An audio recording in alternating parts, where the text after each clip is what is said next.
प्रेमाचे रंग आले बरुनी भाग 26वा. बाळा, तुला सवय नाहीये मुंबईच्या फास्ट लाईफची. पुन्हा विचार कर. सोडून दे हा प्रोजेक्ट. आहे ते काम ठीक आहे तुझं. प्रोजेक्टसाठी तिचं सिलेक्शन झालं होतं आणि त्यासाठी 6 महिने मुंबईला राहणं भाग होतं. आईच्या बोलण्यातली काळजी तिला जाणवत होती, कळून येत होती. नको काळजी करू, राहील ती व्यवस्थित. She strong girl. हो ना बेटा. बाबा देखील स्वतःलाच दिलासा देत असल्यासारखे बोलले. आई बाबा, तुम्ही दोघीही काळजी करू नका. I am okay. असं कितीसं दूर आहे हो मुंबई पुण्यापासून? I will take care. कंपनीचं हॉस्टेल आहे, मेस आहे. आणि आई, मला ट्रॅव्हल करायचंच नाही आहे. 20 मिनिटावर तर ऑफिस आहे. डोंट वरी. असे निघून जातील बघ हे 6 महिने. तिने त्यांना दिलासा दिला. आई बाबा निघायचं, उशीर होईल घरी जायला. आणि मी दर महिन्याला भेटायला येईल तिला. काळजी करू नका. लहान आहे का ती? रीमा हसत म्हणाली. तिला त्याच सूचना पुन्हा पुन्हा देत जड मनाने तिने आई बाबा गाडीत बसले. ऋतू, मी म्हणणार नाही की जे झालं ते विसरून जा वगैरे. माहिती आहे मला इतकं सोपं नसतं ते, पण आपण प्रयत्न तर करूच शकतो ना. आणि हे इतकं निरुत्साही मनाने नवीन कामाला सुरुवात करणार आहे का? यासाठी आईबाबांना किती म्हणावं लागलं माझं मला माहिती. मन लावून काम कर. अभय आणि मी येईल नेक्स्ट विकेंडला भेटायला तुला. ओके? हो. कसं बसं स्वतःला सांभाळून तिने ताईला मिठी मारली. ऋतूला सोडून ते निघाले. ते निघून गेल्यावर मात्र एकटेपणा अंगावर यायला लागला होता तिच्या. आई आणि रीमाताईच्या मदतीने रूममध्ये सामान व्यवस्थित लावलं गेलं होतं. तिच्या समोरच्या बाजूला अजून एकीचं सामान होतं. तिच्या कॅबिनेटला बुराक डेनिसचं एक मोठं पोस्टर टेबलावर तिचा बुराकचा आणि तिथं तिचे आई वडील असावे असा 4 जणांनी एक कंबाईंड फोटो फ्रेम होती. तिला खुदकन हसू आलं. कितीतरा वेळा पूर्ण रूम वर नजर टाकून ती पुन्हा रिकाम्या नजरेने आजूबाजूला बघत होती. तनू प्रियाची प्रकर्षाने आठवण येत होती. त्यांच्या आठवणीने तिचे डोळे भरून आले. मग त्यांच्याशी फोनवर बोलूनही झालं तरी बेचैनी पाठ सोडत नव्हती. तिच्या बेडला लागून ग्रिल असलेली मोठी खिडकी होती. ती कठाड्यावर डोकं टेकून दूरवर नजर लावत शांत बसली. मागच्या काही दिवसांमधल्या घडामोडी डोळ्यांसमोर तरळत होत्या.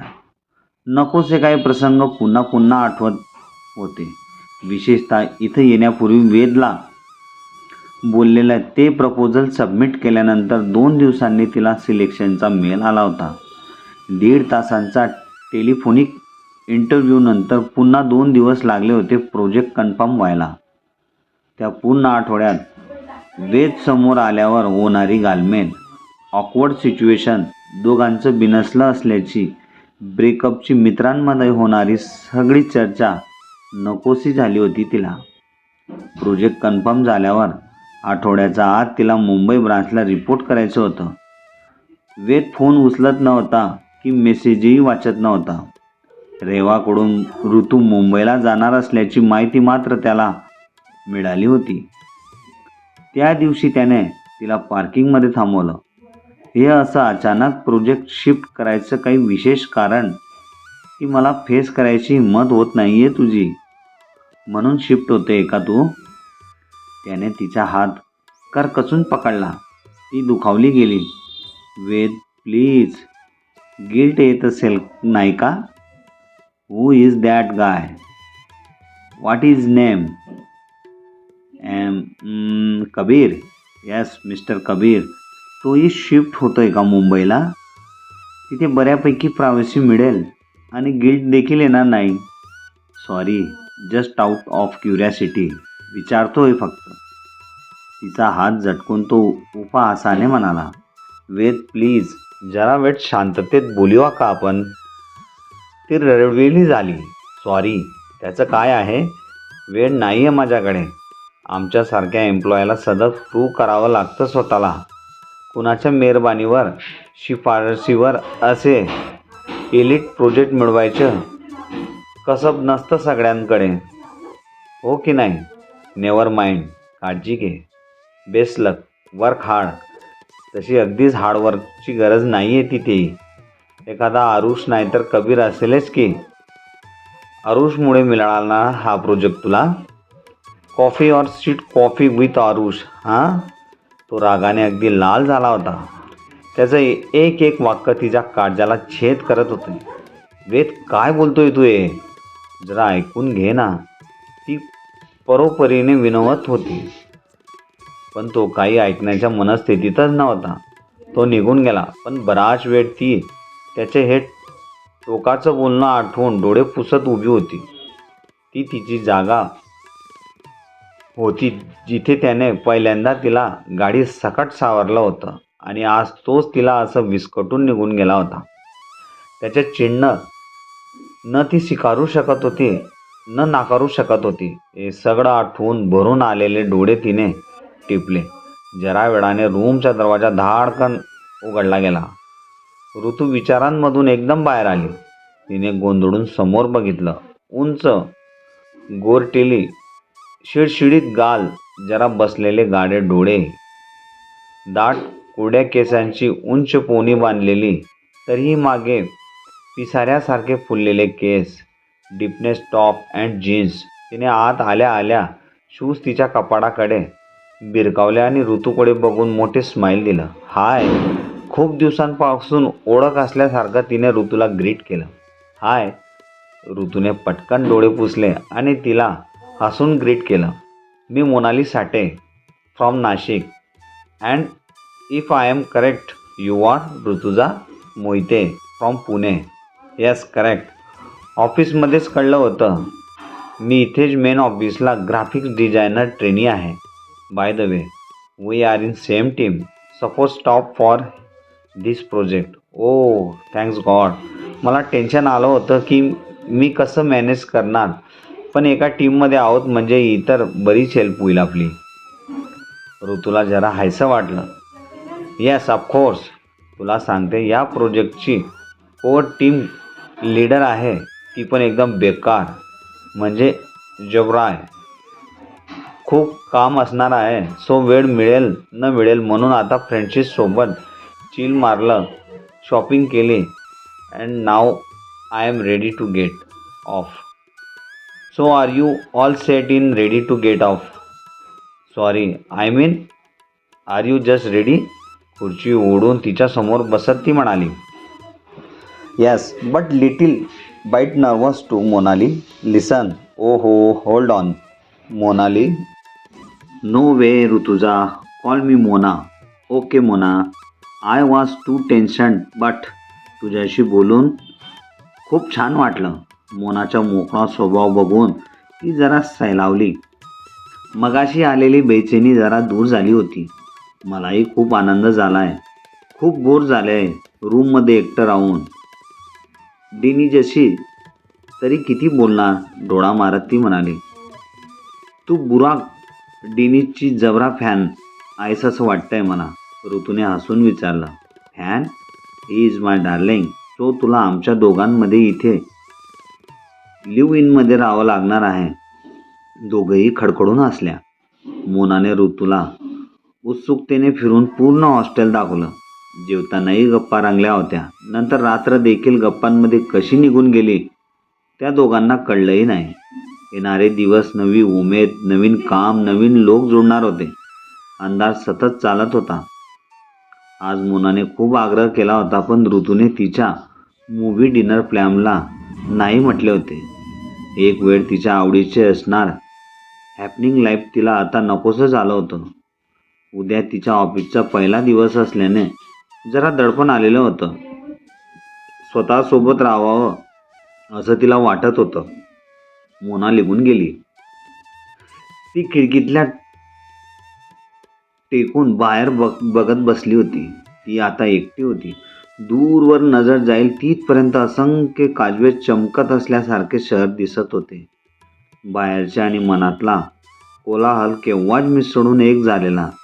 ती कोरडेपणाने सगळं न्याहाळत होती. जरा गरगरायला झालं तसं तिने खिडकीचा काच ओढून घेतले. बाहेरचा कोलाहल विरल्यासारखा झाला. तिने दीर्घ श्वास घेतला. कुठला तरी ओळखीचा सुगंध श्वासात भरून उरला होता. आजूबाजूला कुणीही नसताना गच्च शांततेही कानावर ओळखीचा आवाज येत होता. मन अगदी शांत झाल्यासारखं वाटलं. तिने डोळे मिटले. पण ही शांतता खरीच हवी आहे का आपल्याला? ही शांतता आरसा दाखवते आणि मग सगळं स्पष्ट दिसतं, काय हवं काय नको ते. आणि आता कुठलंच सत्य स्वीकारायची ताकद नाही आहे. कबीर आयुष्यात आल्यापासून या शांततेची भीती वाटायला लागली आहे. मन काहीतरी अतर्क्य संबंध बोलेल आणि नकोच ही शांतता. मनाच्या जवळ ही जायलाही नको.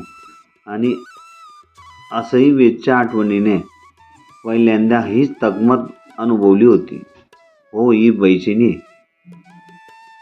त्यांच्या दुराव्यामुळेच येते. हो, असंच आहे. तिने स्वतःची समजूत काढली. ती घाबरली होती. मन दाखवत असलेलं सत्य मान्य करायचं नसतं तेव्हा आपण आपलंच खरं करण्यासाठी कारण शोधतो आणि स्वतःची समजूत काढत असतो. तिने स्वतःची समजूत काढली. तिची चलबिचल वाढली. दूरवरून हाक ऐकू येते की कोण माहीत नाही. अगदी दूरवरूनच कोणी तरी आर्त पण अस्पष्ट हाक देतंय, आठवण काढतंय. सहेला रे, की अजून कुठली बंदिश जिच्यामुळे हे दुःखसुद्धा नक्षीदार झालंय. एक वाईड अर्थपूर्ण शून्य जीवाची तगमग.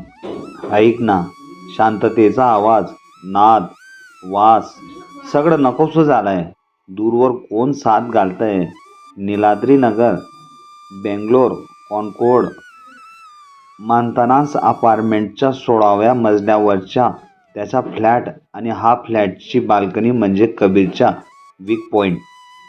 पहाटे पहाटे सैलसर धुक्याचा अंमलाखाली असलेलं आणि रात्री आकाशातल्या चांदणं विखरून पडल्यासारखे चमचमकणारं संपूर्ण नीलाद्री नगर या बाल्कनीतून बघायचा आनंदच वेगळा होता. बँगलोर ऑफिस त्याच्यासाठी नवीन नव्हतंच. करिअरच्या सुरुवातीचा काळ त्याने इथेच घालवला होता आणि 2 वर्षापूर्वी एक शॉर्ट स्पॅन असाइनमेंटसाठी यावं लागलं होतं. ऑफिस जॉईन करून काही दिवस झाले होते तरी चित्त थाऱ्यावर नव्हतं. मग उगाच उशिरापर्यंत तो काम करत असायचा. स्मोकिंग झोनकडच्या फेऱ्या वाढल्या होत्या. मीटिंग्स, कॉल्स संपू नये एवढंच त्याला वाटत होतं. रात्रीचं जेवण तिथंच कॅन्टीनमध्ये करून तो उशिरा घरी परतायचा. पहिल्यासारखं बाल्कनीत तासनतास बसायला आताशा त्याला भीती वाटत होती. त्याला माहीत होतं, जरा मनाला एकांत मिळायचा अवकाश की तिच्या भेटीची ओढ लागणार. आज मात्र ऑफिसही नव्हतं. पूर्ण दिवस उगाच काहीतरी काम काढत त्याने मन गुंतवलं होतं. पण आताशा मन असंच कुठंतरी अर्धवट जाणीवांच्या तुकड्यात विखुरल्यासारखं झालेलं होतं.